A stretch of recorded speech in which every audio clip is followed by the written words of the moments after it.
Alors, est-ce que les objets connectés sont une chance ou une menace pour les pays asiatiques?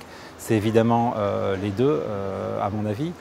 Je pense que le gouvernement et les industries asiatiques le voient clairement comme une opportunité, en particulier donc les pays comme le Japon, la Corée du Sud, la Chine aussi, mais je dirais principalement le Japon et la Corée du Sud qui veulent garder une avance technologique par rapport aux autres pays qui font plutôt de la production d'électronique de masse, voient dans le saut vers les objets connectés la prochaine, je dirais, frontière pour peut-être espérer avoir une dominance mondiale, ou en tout cas une hégémonie certaine dans ce domaine-là. Au niveau étatique, gouvernemental et industriel, ces pays-là le voient comme une opportunité.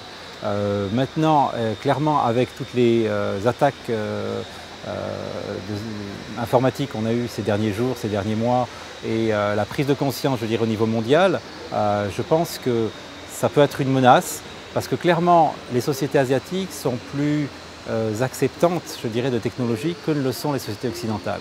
Donc, par exemple au Japon, il n'y a aucun problème pour personne à accepter ces objets connectés. On ne sent pas de perte de liberté ou de perte de privacy, je ne sais pas comment dire en français, mais en tout cas d'espace propre.